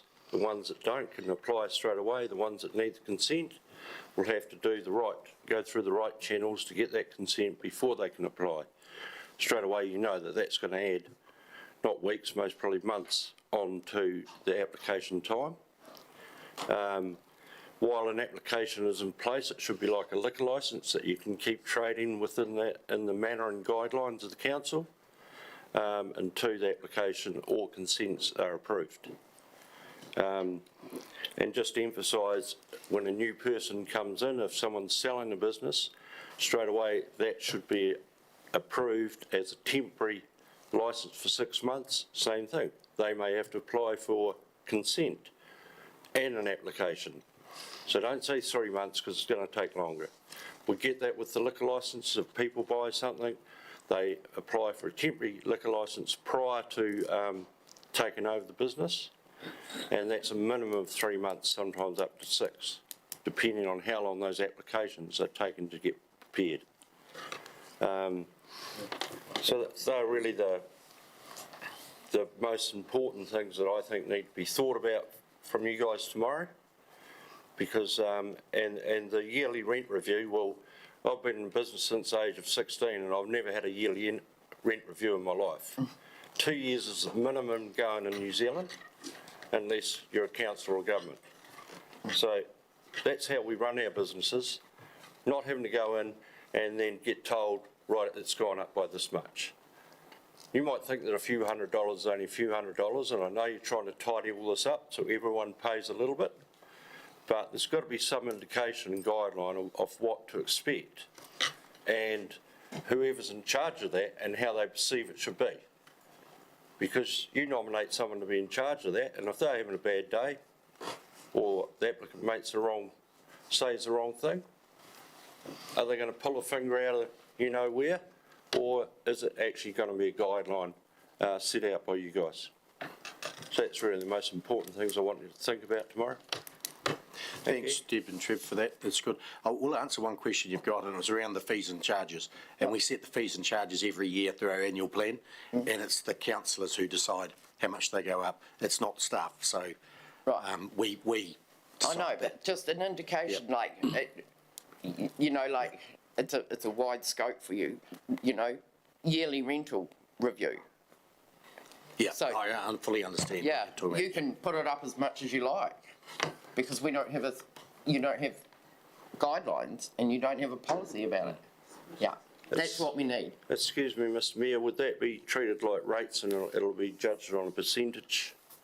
Could be, but the council will decide. It won't be the staff, is what I was alluding to. Yep, we do it every year, and sometimes some annual plans we take submissions on it as well. If it's a big, if it looks like it's going to be a big increase, we ask for submissions like we're doing today. But great submissions, and you've raised quite a few points there, and we've taken them all on board, got notes of them, and we will work through those points you've raised, and some are very valid. So thanks for that. Thanks. It's good. So this won't go to policy until you let us know all this stuff back and we can come back to you? No, you won't be coming back. This is your come back. This is give it to us all now, and we will make a decision, and then it'll go to council to be ratified. Yeah. Right. But there's one light on there. So now it's question time from us to you. Okay. So, Councillor Lovett. I have to say thank you for the submission. You've given us some points to think about. I'm just thinking, are your thoughts that we should create a separate category for the likes of the pubs, the blue and the brown, they're different to cafes within our policy? We've got what we're doing here. Well, you know, some councils charge on the amount of seats, right? 17 seats less, is one fee, plus 17 seats is another fee. That's how some do it. Some do it on square meterage. You know, like, it just, to me, it doesn't seem fair. Well, to be fair, I don't want to pay it at all because I own some land that you're using. So I want ours to be a nice gentleman's agreement like it always has been. But I want it to be, yeah, is it on square metres? Is it on how many seats? You have to, you can't, like poor old little Alpine Grind that is only open from 9 till 3, pays the same amount as me that can hold 300 people. It's just not fair to them. I shouldn't be saying that, but I have to say it. Yeah. Right, thanks. Yeah. Yeah, just the price is at one fee for all. Yeah. It's simple, and it's $247 at the moment. It's in our I fees know. and charges, yeah. Yeah. And the previous year was 235, so it went up by X percentage. Yeah. Yeah. Which is But great. understand, $5, understand, but yeah. it could be Understand where you're coming different, from, though, 100%. Yeah. Yeah. Councillors, any other questions of Deb or Trevor? Liz? Thank you. Thanks, Deb and Trev. Just that question on the temporary licence. So is that just for a liquor licence if you sell your business, or is it for No, for it's other the things as well?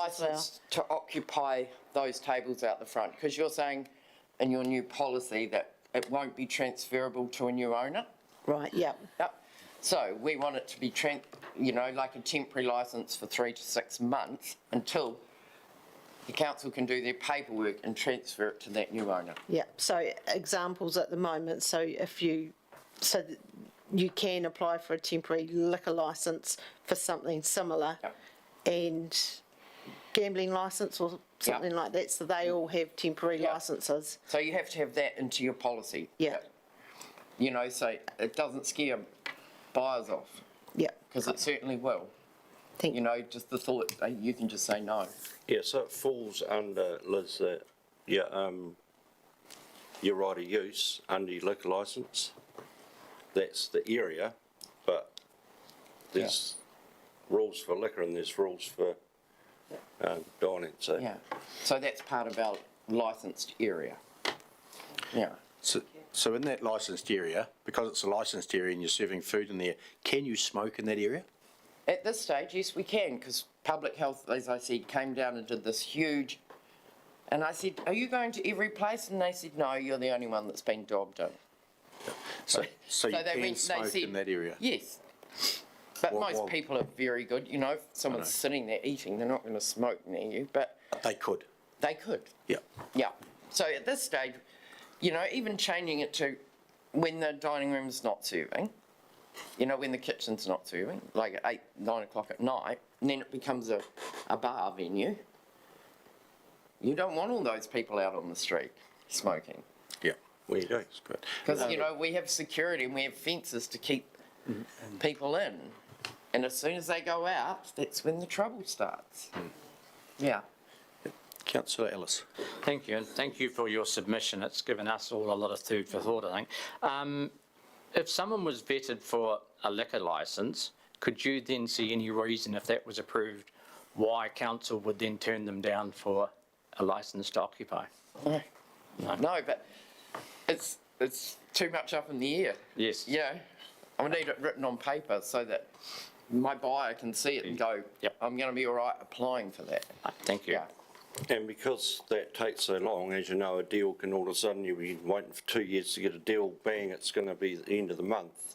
That's why with liquor, there's always a temporary one that once it's applied at the council with what used to be a cheque, but payment, then they are entitled to the temporary licence, which sometimes is only 3 months, but it rolls on into the council. That will be refreshed into all the documents when processed. Good, thanks for that. Councillors, any further questions, or Councillor Lovett? Your licensed area where you're dining allowed to smoke, how many metres is that away from the front door of the pub? Is it quite a wee way away? Or is it within the veranda's probably 2 metres wide, and then there's the steps, and then there's the 2 metres footpath, and then the dining. It's 2.2 metres. 2.2, sorry. So the footpath goes in front of the blue, and then the tables are on the other side. We're talking about the blue pub here. Yeah. Yep. That's what you asked about? So it's yeah? quite a separate area away from where pedestrians. Yeah, but if it's, you know, if it's peeing down with rain, people are going to stand on the veranda and smoke. Okay, Yeah, right. but we do have a separate veranda around the side as well.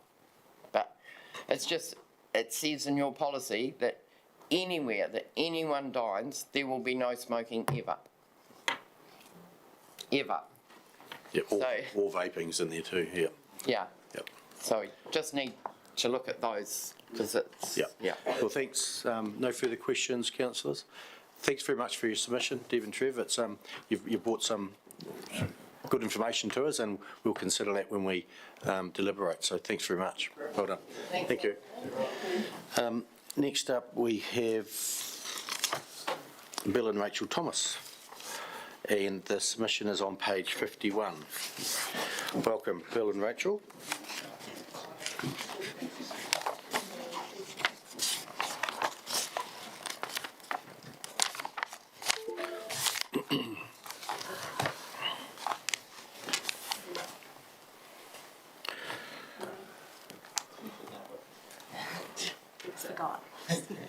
It's better than me doing it anyway. Yeah, when you put it. Now we just click on ready to go. Hi, councillors and Mayor, thank you for having us here. Welcome. Obviously, we take our submission as read, that you've all read it, and so we just got a wee bit that we want to follow up on. So Rachel's going to do a little bit of technical stuff, and I'm going to do the, I won't say fluffy, but the interesting bit at the end. So, Rach. Thank you. Through you, Mr Mayor, thank you for having us here to present our submission today. So I've had a little look on Waka Kotahi's website in regards to their footpath guidelines, and there is a lot in there, and I think that the team have done an excellent job at putting the policy together. But a couple of things did stand out to me. They state that wider street furniture zones are required in areas to allow for increased amenity and hospitality. Now, when you walk down the street in Ashburton, I think that definitely applies to some areas there. They also state that wider thorough route zones are generally required in areas with high pedestrian volumes and or a high number of pedestrians stopping on the footpath. That doesn't really sound like Ashburton to me. Our pedestrian volumes are much less than, let's say, Christchurch or even Timaru. So I guess, therefore, what is implied is that it's not really a one-size-fits-all approach. Determining the appropriate minimum thoroughfare is not clear-cut, and the current minimum width of 2 metres in the Ashburton CBD is sufficient for wheelchairs or prams to pass each other. It's also quite ambiguous as to what Waka Kotahi is recommending, so I couldn't find the specific regulation or guideline that's referred to in the consultation document, but I have no doubt that it is there. But they are stating that there are other factors that must be considered when setting that width, and I just wonder if perhaps the council might reconsider maintaining that at 2 metres. And then putting on a policy hat, I also had a look at council's bylaws, and one in particular stood out to me, which was the advertising signage bylaw. And that was adopted in 2017 by council, and I think it's not due for review until 2027. However, in that bylaw it states that a passageway of 2 metres must be maintained between signage and shops. So I would think that council should look to be consistent between that bylaw and this policy by maintaining the 2 metre clearway. I'll hand over to Bill for... Thank you.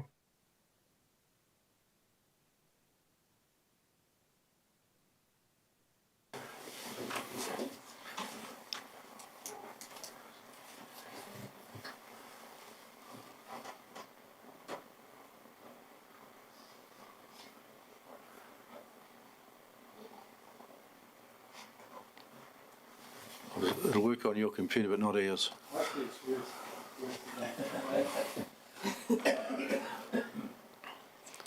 While we're sorting that out. You've got to carry on, Bill. Okay, well, look, we just, we've just finished renovations of the Alfresco dining facility structure at 234 East Street and known as Kelly's, and found the existing regulations work well. And the existing policy is that big, the new one's going to be that big, which seems to be what happens these days. You see more is better, but I would say less is more. Sometimes it's better. I'd have to say, though, that when we were doing that, we made significant changes, and we worked in the size and everything. We worked very well with the council staff, and I'd have to say that Jane Donaldson and Tony and Mark Chamberlain, who was new, were all very helpful, so we didn't have any problems there, and it all worked well. So our biggest issue at the moment is what's happening in Ashburton, and the main street of Ashburton, or we like to call it the CBD, which is really turning into a bit of a joke because everything's moving everywhere else from where it used to be. And Ashburton and the main street is surviving probably a lot to the bars, the Fine Line, Kelly's, Cleavers, and people come to town and like to be entertained. If we restrict our dining area, the Alfresco, which is really quite a part of the community, it'll have a detrimental effect and just send people out of the CBD and they'll go elsewhere. So on my photos, if they're going to come through, I just got them downloaded by the Photoshop, so we can blame someone there on the technology. Are we still trying, or have we given up? Oh, I'm not going to give up. It's over there. I'm not going to give up, me. It's going to work on. So I basically took some measurements, and if we extend more than the 2 metres, we actually end up in the doorway, and it restricts the Alfresco dining, but it's all been fenced off to the correct standard with the windshields and windbreaks that are meant to be there, and it would just cram all that up. And my photos basically show what's happening on the main street of Ashburton, and if you go there at 9 o'clock, there's no one walking down the street. If you go there at 12, there's very few, and the only action points where people are sitting around Kelly's and having lunch or a beer, but other than that, there's not much. So there's plenty of space for pedestrians and the current, as Rachel said, the current amount of population that we have walking down the street. And I'd like to see a vibrant CBD. I don't want to see it dying anymore.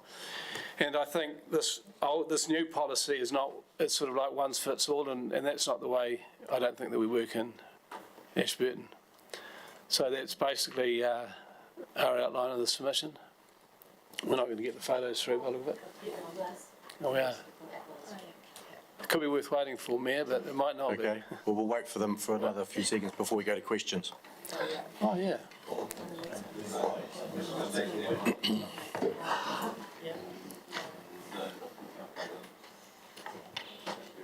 have we got? You got one small piece. Yeah. I think another point to make is that we've popped some figures in our submission, and it's actually quite alarming, the potential financial impact that just reducing, the minimum passageway by 0.4 of a metre could have for Kelly's. And, Kelly's is just one business of many that are trying to get customers in the door, so it could have a real impact on the economic well-being of our businesses. Bill, I've just got a question for you while we're waiting for the photos. You said that the one size doesn't fit all. So if we had a policy for, say, Kelly's and another one for Armadillo's, and then another one for the Blue Pub and one for the Brown Pub and one for 131 Cafe, that could get pretty complicated in here. Yeah. Do you think? I agree that would be. I'm probably thinking, you've broken up these Zone 1 and Zone 2, and I think Zone 1 could be obviously different to Zone 2, which you're talking about, but within Zone 1, there's main streets and there's side streets, so, you could do the main street policy and the side street policy, which they're different. So it's really, we don't want to make it more complicated, obviously, but I just think there needs to be a licence to use this of initiative. You said 100% correct. Sometimes when you get different varying things, one size doesn't fit all, then things can be interpreted a wee bit different for either place as well, and causes issues. Well, the first thing, when I got a letter that we had to change our dining, First Road East Street, I went and measured the measurements at Cleavers, you see, and that's a completely different setup to what we are, and that just shows that they are different. Yeah. And they're right on the corner, closer to the road than we are. And you're aware all the businesses in the CBD at the moment, they all meet the policy standards. That's right. They've got, yeah. So it's a good policy, Mayor. That the one we're proposing is not as good as the one you've got. they all meet it under the proposed one as well. Well, only if you extend it to 2.4, we wouldn't meet it at Kelly's. Right, okay. That's it. We're no good. And I'll just add to that as well. Ashburton is actually referred to on Waka Kotahi's website as having a great advertising signage bylaw with that 2 metre clear passageway. So we're already doing pretty well. Yep. Unfortunately, the photos are not going to pop up, but I think you've explained. Yeah, explain. Got it all, yeah. Put the lights on then, Tony, please. Similar. Jane? Oh, Councillor Cameron? Yep. Question time? Yep. Oh, thanks, Rachel and Bill, for your submission. Just a quick question, Rachel. You spoke about the Waka Kotahi website and looking up with regards to the signage, street signage. So what are they saying is the guideline there? Because we've been told in Ashburton to put the street signs, advertising signs for businesses on the wall of the shops. Are they suggesting no, it should be clear on the shops and out 2.2 metres, or what's the deal on our policy versus that?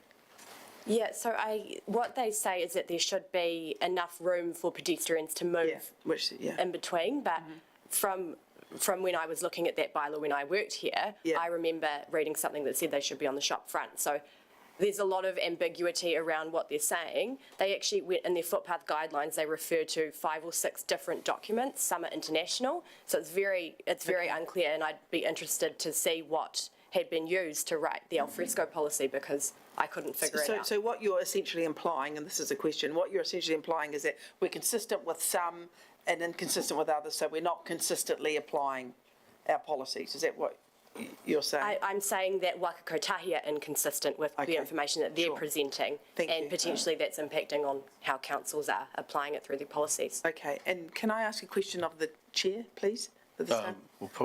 Probably not, no. I'm not here to just for answer your questions. clarification on the policy? No? Deliberation time. Hold it for then. Councillor Hooper? Thanks, Mr Mayor. As far as costs go, Debbie mentioned the number of seats. Would that be an easy all-round answer and therefore cover everybody without different...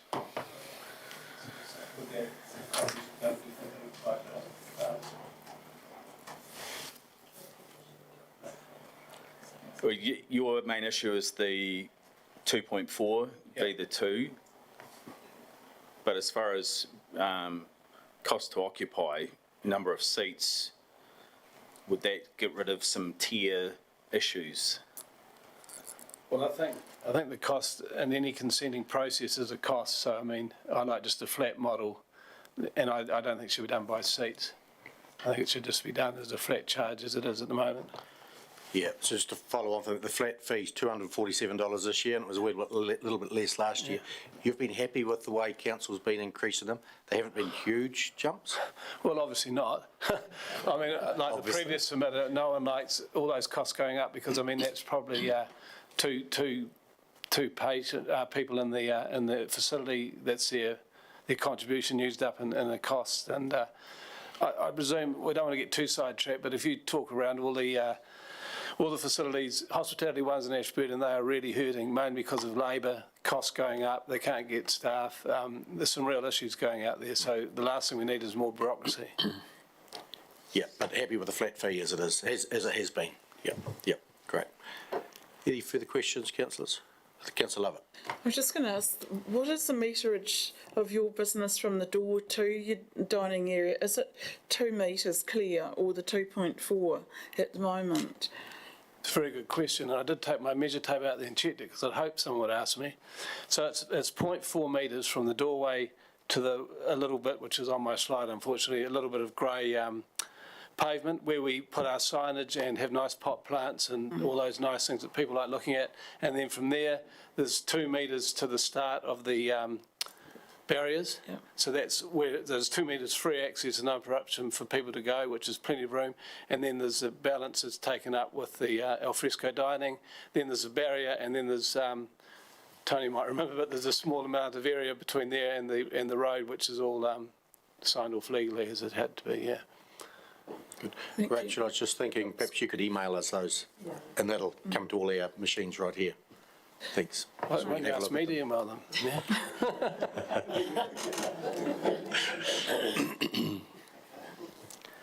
That's cool. Councillors, further questions? If not, thanks very much, Rachel and Bill, for presenting. Councillors, that takes us to the end of the heard submissions.